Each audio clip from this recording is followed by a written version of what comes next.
ये बात पकड़ो। जो साधक ये बात नहीं पकड़ते वो उन्नति को प्राप्त नहीं होते। नियमावली की हो बस, फिर मनमानी आचरण शुरू। हमारा नियम तो हो गया ना, गुरुदेव ने कहा हो गया, वो क्या नहीं। ये तो प्रारंभिक लगाने के लिए कहा गया है। साधना का स्वरूप है अनन्य चिंतन, अखंड तैल धारावत निरंतर भजन, सातु दीर्घ काल निरंतर सत्कार सेवितो दृढ़ भूमि। जो बहुत काल तक आदर सहित निरंतर नाम जप करता है, भगवत चिंतन करता है, वो सिद्ध हो जाता है, दृढ़ भूमि। अब उसका स्वतः भजन होने लगता है। भगवान कह रहे मत चित्ता, मेरे में चित्त। और चित्त का क्या स्वभाव है? जहां हम स्वीकृति करते हैं उसी का चिंतन करता है। जैसे हमने स्वीकृति कर लिया कि मैं पुरुष हूं, अब स्वाभाविक चिंतन बन रहा है, मुझे देखना है, मुझे खाना है, मुझे भोगना है, मुझे करना है, मैं। अब वो अहम सहित पूरी चिंतन वृत्ति इसी में लगी रहती। बोले भजन नहीं होता, क्यों? क्योंकि स्वीकृति गलत है। अभी स्वीकृति हो गई मैं प्रियाजू का, अब स्वीकृति में बार बार आने लगा हमारी श्यामा जो, हमारी लाडली जो, हमारी प्रियाजू, उनके सिवा कोई हमारा, चिंतन बदलने लगा। अरे निर्लज्ज, तुझे लाज नहीं आती अपने इस दुर्लभ कृपा पात्र देह को विषयों में नष्ट करने से? अरे छिन छिन नाम उच्चार, राधा राधा राधा राधा, सब काम बन जाएगा, सब बाधाएं नष्ट हो जाएंगी। जिते विनायक शुभ शुभ विघ्न करे नहीं कोई, विघ्न करे नहीं कोई, डरे कलिकाल कष्ट भय, हरे सकल संताप, हरसि हरि नाम जपत जय। प्रतिपल तू नाम जप, कोई भी बड़े से बड़ा विघ्नकारी अनिष्ट तेरा मंगल नहीं कर सकता। जिसकी जिह्वा पर नाम है तो जिते विनायक शुभ शुभ विघ्न करे नहीं कोई, क्योंकि बहुत बड़ा रक्षक नाम जिह्वा पे विराजमान है, बहुत बड़ा पहरेदार नाम है, अंगरक्षक है। नाम पाहरू दिवस निश, रात दिन जो नाम जप करते हैं उनको किसी अन्य के भरोसे, अन्य के आश्रय, अन्य की आशा पूर्ति की चाह छोड़ देनी चाहिए। तभी वो अनन्य निष्ठा वाला ये अनुभव कर पाएगा कि हर समय प्रभु हमारी रक्षा करते हैं। जो नाम जप करते हैं हर समय प्रभु रक्षा करते हैं। उपासक सोता है और प्रभु जागकर उसकी रक्षा करते हैं। गोस्वामी तुलसीदास जी की रामचरितमानस की कृति को गंगा जी में प्रवाहित करने के लिए दो ईर्ष्यालु गए तो देखा कि दरवाजे पर श्याम गौर जोरी राम लक्ष्मण जी धनुष बिल्कुल प्रत्यंचा खींचे हुए खड़े। भयभीत होकर दूसरे दरवाजे वहां भी देखा। भक्त चैन से सोता है और भगवान जागकर उसकी रक्षा करते हैं। विश्वास करे, बस आश्रय भरोसा दृढ़ करके छिन छिन नाम जप करे। नाम जप अगर जीवन में नहीं है तो जीवन व्यर्थ का जीवन है। छल कपट करके रुपया कमा लो, तुम्हारे किसी काम रुपया नहीं आएगा। खाओगे तो रोटी दाल ही, रुपया तो खाओगे नहीं। और भगवान चराचर को भोजन दे रहे हैं, कोई ऐसा नहीं कि भूखा हो। जो दो रोटी में तृप्त हो जाता है उससे दो रोटी देते हैं, जिसे 2 कुंतल चाहिए उसे 2 कुंतल का आहार देते हैं। भगवान सबको आहार देते हैं। अगर तुम मनुष्य शरीर धारण करके केवल आहार और भोग और रुपया पैसा मान प्रतिष्ठा में जीवन नष्ट कर दिया तो क्या दुर्लभता रही इस मनुष्य जीवन की। 84 लाख योनियां, ये निद्रा भय आहार मैथुन सबके है। फिर कहा गया बड़े भाग मानुष तन पावा, सुर दुर्लभ सदग्रंथन गावा, साधन धाम मोक्ष कर द्वारा, पाए न जे परलोक सम्हारा। बड़ा दुर्लभ, देव दुर्लभ मनुष्य शरीर है। सबका जितने मानव देह धारण किए बड़ा देव दुर्लभ, क्योंकि इससे आप जितनी ऊंचाई पर चढ़ना चाहें चढ़ सकते हैं। जितना नीचे गिरना चाहे गिर सकते हैं, लेकिन अन्य योनियों में कर्म के परिणाम रूप उच्च नीच गतियां होती हैं। वो नवीन कर्म नहीं कर सकते, आप नवीन कर्म कर सकते हैं। आप साधना करके मोक्ष प्राप्त कर सकते हैं, भगवान में तन्मय होकर भगवत स्वरूप हो सकते हैं, योग की दिव्य सिद्धियां प्राप्त कर सकते हैं, स्वर्ग ब्रह्म लोक जहां जाना चाहो, कैलाश साकेत वैकुंठ सब प्राप्त कर सकते हैं आप मानव देह में। पर भूल गए, हम वही भोगने में लग गए जो अन्य योनियों में स्वाभाविक मिलता है। अमर्यादित मैथुन पशु पक्षियों में, उसके लिए जीवन नष्ट कर देना, भोजन उसके लिए, बस इतना ही तुम्हारा लक्ष्य है, रसेंद्री और जनेंद्री का भोग मिल जाए।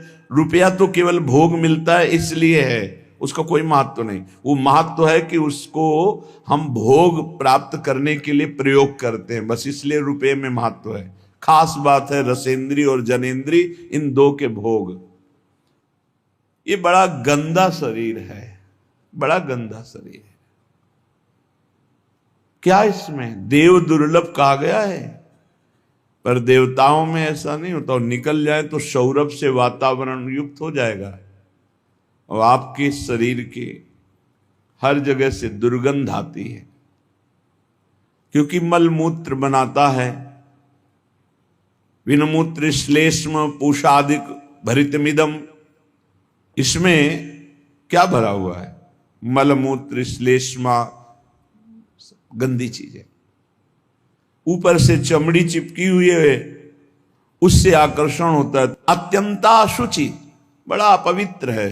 चाहे जहां स्नान कर लो, चाहे जिस तीर्थ में, एक रेशम के थैले में विष्ठा और मूत्र भर लो थैली में, और ऊपर से उसे कहीं भी डुबाओ, तो ये रहस्य जानने वाला कि इस थैले में क्या भरा है, वो कभी उसे छूना नहीं चाहेगा। चाहे जिस पवित्र स्थान में उसको गोते लगा के लाओ, यही लगेगा यह पवित्र है।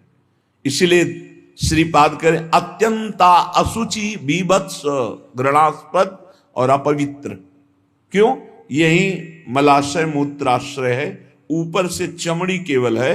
हम नहा लिए तो बोले हम पवित्र हो गए, वो है अंदर। पवित्र तो हो गए जब भगवान का चिंतन होगा। अगर भगवान का चिंतन नहीं तो आप कहीं भी आओ, पवित्र नहीं हो सकते। बाह्य और भीतर पवित्रता भगवान की स्मृति से है। अपवित्र पवित्रो वा सर्वावस्थांगतोपि वह यह स्मरेत पुंडरीकाक्षम सवायाभ्यंतर शुचि। वो बाह्य और अभ्यंतर से परम पवित्र हो जाता है जो भगवान का स्मरण करता है। खास स्नान पवित्रता है भगवान का स्मरण। अगर बाहर से ना लिया, भगवान से संबंध नहीं, भगवत भजन नहीं, तो क्या है? चमड़ी बरधोली, अंदर तो मलई मूत्र भरा है।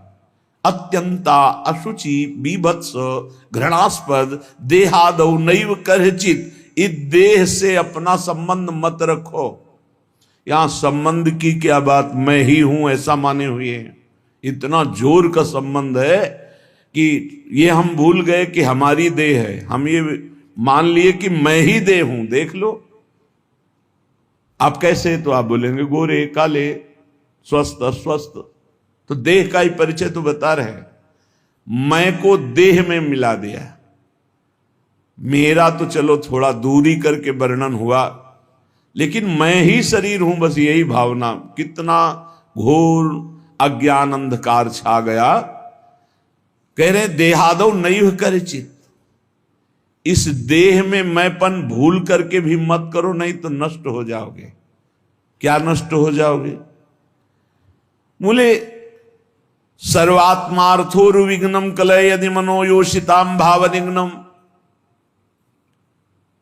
तुम्हारा परम मंगल होने के लिए मानव देह मिला, और तुमने अपने को देह मान लिया, स्त्री मान लिया, पुरुष मान लिया। भोगों के लिए मन ललचाएगा, क्योंकि देह भाव में भोग है। भगवत भाव और ब्रह्म भाव, दास भाव, सख्य भाव, कांता भाव, इनमें कहीं काम नहीं है।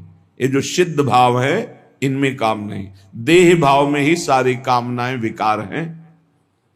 अगर तुम इस अपवित्र देह में मैं को मिला दिया तो इसका परिणाम होगा बार बार जन्म, बार बार मरण, अशांति, चिंता, शोक, दुख, ये सब प्राप्त होगा। सर्वात्मार्थोर विघ्नम, ये परम आनंद में भारी विघ्न है शरीर। कब? जब मैं को शरीर में मिला दिया।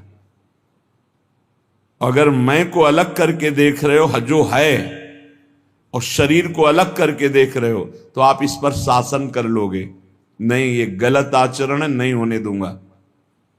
और मैं जब शरीर बन जाओगे तो आपको सुख बुद्धि होने के कारण ये ज्ञान होने पर भी कि ये गलत है आप नहीं रोक पाएंगे। सर्वात्मार्थोर विघ्नम, केवल विघ्न ही विघ्न होगा, भारी दोष।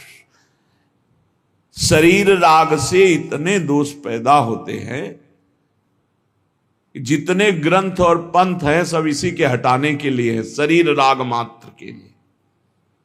शरीर राग से अन्य राग सब हैं। एक दो भाई, खेती का बंटवारा हो रहा है, कुछ हाथ खेती बड़े भाई वाले खेत में ज्यादा है। लड़ाई शुरू हुई, छोटे भाई ने मार डंडो बड़े भाई को मार डाला, छोटा भाई जेल गया, खेती वैसे ही पड़ी। माया का नाटक तो देखो, एक का दिव्य मानव देह जो भगवत प्राप्ति कर सकता था वो मारा गया, एक का जेल प्राप्त हो रही, दोनों अज्ञान की दशा में जीवन को नष्ट कर दिए। एक कथा, पूरा संसार इन्हीं वासनाओं के खेल में। सर्वात्मार्थोर विघ्नम, जहां मैं को शरीर में मिला दिया गया, इतनी कामनाएं प्रकट हो गई, वासनाएं प्रकट हो गई, इतना अहंकार प्रकट हो गया कि विघ्न ही विघ्न, पूरा जीवन अशांति। अध्यात्म के बिना स्वप्न में भी कोई शांति प्राप्त नहीं कर सकता। चाहे जितना रुपया कमा लो, चाहे जितने अरबों की संपत्ति एकत्रित कर लो, तुम अशांत रहोगे, तुम चिंता युक्त रहोगे, तुम दुख युक्त रहोगे, तुम मृत्यु से भयभीत रहोगे और बार बार तुम्हें जन्मना मरना पड़ेगा। अध्यात्म के बिना कुछ भी प्राप्त हो जाए। ऐसे ऐसे राजा हुए जिन्होंने विश्व के माने हुए वैद्यों को पास रखा, विश्व की औषधियां रखी, बड़ी बड़ी व्यवस्थाएं रखी कि एक जरा सी छींक हो कि हजारों प्रकार की औषधि, वो भी मर गए। मृत्यु ने उनको भी मिटिया मेट कर दिया। क्या व्यवस्था करोगे? ऐसे ऐसे भोग विलासी चक्रवर्ती सम्राट, ऐसा ऐसा कहां सब खत्म। भूल मत करो, मैं को शरीर में मत मिलाओ। ये जो मिल गया है इसी को हटाना है। जड़ चेतन ग्रंथि पड़ गई, यद्यपि मृषा छूटति कठिनाई। निघ्न दुष्टेन्द्रियाणि प्रसभ मुदय भांज युद्यतामर्षदंडई। तुम अपनी इंद्रियों को दुलार करके उनके प्रसन्न करने के लिए उनको छूट दे देते हो, जाओ भोगो, वही तुम्हारे को बंधन प्राप्त कराती है। यद्यपि मृषा छूटति कठिनाई, जलन पैदा की, ऐसा क्यों किया, कभी नहीं करूंगा, फिर वही अज्ञान, बार बार नहीं करूंगा और बार बार वही करते, फिर भगवान दंड विधान कर देते हैं। एक दो बार तुमसे गलती हुई, क्षमा याचना की, या बहुत गलतियां हो गई, सत्संग सुना, बुद्धि पवित्र हो रही, अब लो नशानी अब ना नशइयो, तो भगवान कृपालु है, वो कह रहे अहम त्वाम सर्व पापेभ्यो मोक्षयिष्यामि मा शुचः। मैं तुम्हें पवित्र कर दूंगा, सारे पाप नष्ट कर दूंगा, अब तो होश में चलो। नहीं, निघ्न दुष्टेन्द्रियाणि, ये दुष्ट इंद्रियां बार बार जीव को घसीट करके भोगों में डाल देती। तो क्या करें? गुस्सा करो इन इंद्रियों के ऊपर, अनुमति मत दो, इनको दंड दो, उपवास करो, नाम का दंड दो, खूब नाम जप करो, परेशानी पैदा, परिक्रमा लगा, निकल जाओ गिरिराज जी की परिक्रमा में, 5-7 घंटे नाम जप करते हुए पूरी परिक्रमा, आराम आराम से, दौड़ने की जरूरत नहीं, 5-7 घंटे में आराम आराम से नाम जप कर देखो। अगर तुम्हारा उसी समय दिमाग परिवर्तन न होने लगे तो बताना। ऐसा बगीचा है संसार कि इसका मनोरंजन करने का मन हो ही जाता है, और जो मनोरंजन में फंसा हुआ आज तक नहीं निकल पाया, जब से सृष्टि हुई आज तक इस जादू के बगीचे से नहीं निकल पाया। कहीं न कहीं वो कंचन, कामिनी, कीर्ति, कहीं न कहीं वो फंसा मिलेगा। अगर आप इसे मैं को शरीर से हटा दें तो आप जीत जाए। जब तक अपने को पुरुष स्त्री मानेंगे, मैं को शरीर में मिलाए रखे, तब तक कुछ भी साधन कर लो, सवाल हल नहीं होगा। और यह होता है स्वीकृति से। स्वीकृति से बड़ा परिवर्तन सूक्ष्म शरीर पर पड़ता है आपकी स्वीकृति का। जैसे हम पहले सन्यास में थे तो स्वीकृति हो गई कि अब सन्यासी, तो स्वप्न में अपने को सन्यासी ही देखते थे। अब जब स्वीकृति हुई, मैं श्री जी के चरणों का दास, अब स्वीकृति, तो इस सूक्ष्म शरीर स्वप्न में यही दर्शन कराता है। जब स्वीकृति हुई, मैं श्री जी की सहचरी, तो उस स्वीकृति में ना ये भेष होगा, ना पुरुष शरीर होगा, वही स्वीकृति। स्वीकृति कर लिया मैं स्त्री, मैं पुरुष, इसी स्वीकृति में सारे दोष बैठे हुए हैं। स्वीकृति कर लिया मैं प्रभु का दास, इसी स्वीकृति में आपको निर्दोष करने की सामर्थ्य मिलेगी। पूर्ण निर्दोष अवस्था इसी में। आपकी स्वीकृति कमजोर है। आपसे एक शब्द में कहें तो पूरा का पूरा खेल स्वीकृति का है। वेदांत केवल तुम्हारी स्वीकृति को बदलता है। कौन हो तुम? बोले तुम ब्रह्म हो, तत्त्वमसि। तत् वह जो परमात्मा तत्व है, त्वम आसि तुम ही हो। स्वीकृति करो। बोले अहम ब्रह्मास्मि, अहम ब्रह्मास्मि, मैं ब्रह्म हूं। स्वीकृति। तो बोले अहम ब्रह्मास्मि, अहम ब्रह्मास्मि, तो क्या हुआ? बोले ब्रह्मविद ब्रह्मवि भवति, वो ब्रह्म हो गया। मैं पुरुष, मैं स्त्री, तो भोगी हो गया। नारकी गतियों को प्राप्त कराने वाली चेष्टाएं शुरू हो गई। खास बात समझनी, मैं को शरीर में स्थापित करना दुर्गति का कारण है। मैं को ब्रह्म में, मैं को भगवान के चरणों में, नाम में, रूप में, लीला में, धाम में स्थापित करना। मैं प्रभु का दास हूं, इसलिए अपने स्वामी का हर समय नाम जप करता हूं। मैं प्रभु का दास हूं, इसलिए हर चेष्टाएं अपने प्रभु की प्रसन्नता के लेकर बदल गया, जीवन बदल गया। जब हम प्रभु के चरणारविंद की शुद्ध शरणागति स्वीकार कर लेते हैं तो हर विधान बड़ा मंगलमय होने लगता है। एक बार गीता वाटिका गोरखपुर में अखंड नाम संकीर्तन चल रहा था। पूज्य भाई जी श्री हनुमान प्रसाद पोद्दार जी महाराज की कृपा से बहुत ही मांगलिक दिन कट रहे थे। भगवत चर्चा हो रही, अखंड नाम कीर्तन हो रहा, बड़े बड़े महापुरुष आ रहे हैं। तो बहुत से संत महात्मा भी वहीं विराजमान थे। पूरा मांगलिक, एक मिनट भी कहीं 24 घंटे में कोई प्रपंच वार्ता नहीं। गीता वाटिका में पूज्य बाबा, राधा बाबा और भाई जी महाराज। रात का समय 50 फूस की झोपड़ियां बनाई गई थी जिनमें बड़े बड़े संत महात्मा आकर रुके हुए थे। तो लालटेन टंगी थी। लालटेन से कब क्या कैसा हुआ, घटना कैसे घटी, झोपड़ी में लालटेन टंगी है, कैसे क्या हुआ कि वो लालटेन गिरी, तेल फैला, उसमें आग फैली, वो झोपड़ी में लगी, एक झोपड़ी से दूसरी झोपड़ी, और सब संत महात्मा साधक झोपड़ियों में शयन कर हाहाकार मच गया। जल्दी जल्दी जो निकल पाए नहीं, कूद करके लोग कंबल हाथ से ढक कर जो सो रहे थे उनको उठाकर बाहर लाए। बड़ा हाहाकार मच गया। प्रचंड अग्निदेव ने रूप धारण किया। सब झोपड़ी तंबू सब खाक हो गई, राख हो गई, बहुत सी सामग्री हो।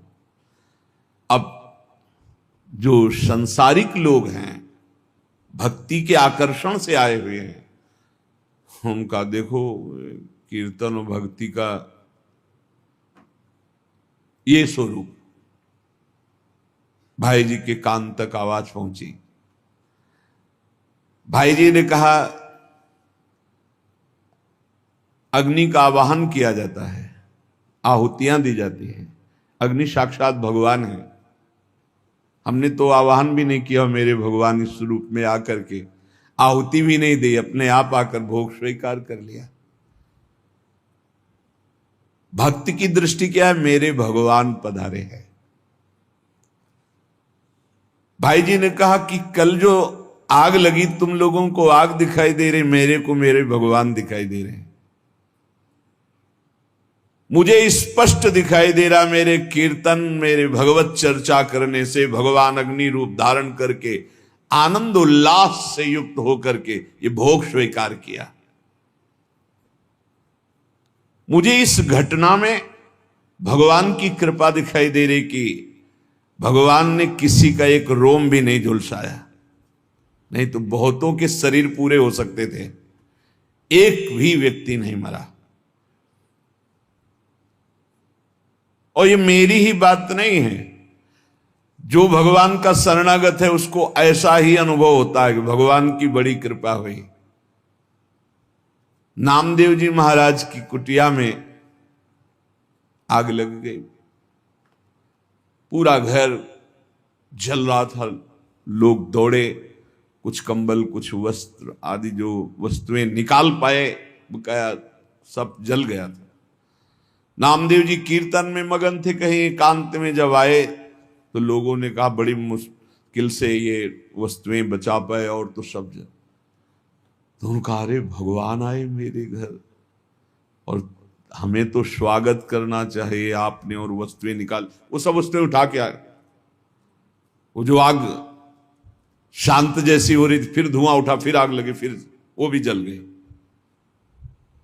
गांव के लोगों ने कहा क्या इनका दिमाग, और नाच रहे, मेरे भगवान अग्नि रूप में आए, सब भगवान की वस्तु भगवान ने स्वीकार कर ली। आह कितनी कृपा। सर्दी का समय था, आधी रात के बाद उसी राख में लेटे भगवान ने स्वयं गरुण जी के द्वारा मंगाए हुई दिव्य दिव्य लताएं औषधियों से ऐसा सुगंधित, पूरा वातावरण सुगंधित। लोग सुबह आए, देखे नामदेव जी की सुंदर कुटिया बनी हुई, और सौरभ से वो भगवान स्वयं।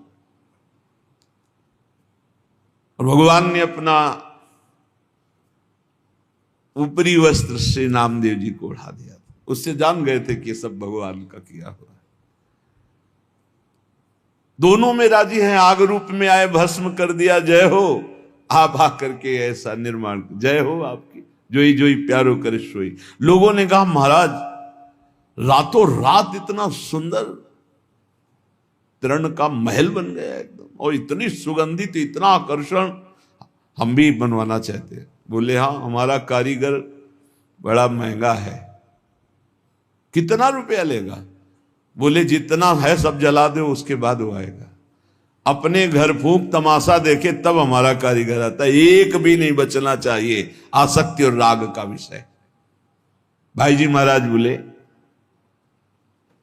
जो उपासक सर्वतोभावेन भगवान को समर्पित है, चाहे वो भक्त हो या ज्ञानी हो, वो हर घटना में निश्चल और भगवत कृपा को देखता रहता है, और वास्तविक भगवत कृपा होती है।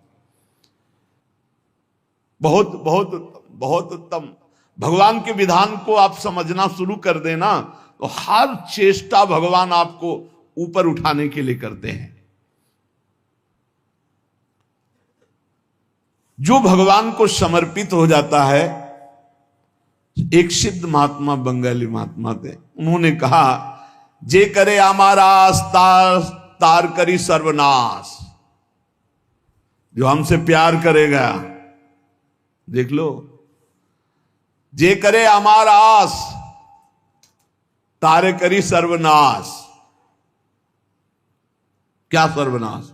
विघ्नों का सर्वनाश, विकारों का सर्वनाश, दुख का सर्वनाश, चिंता का सर्वनाश, जन्म मृत्यु का सर्वनाश।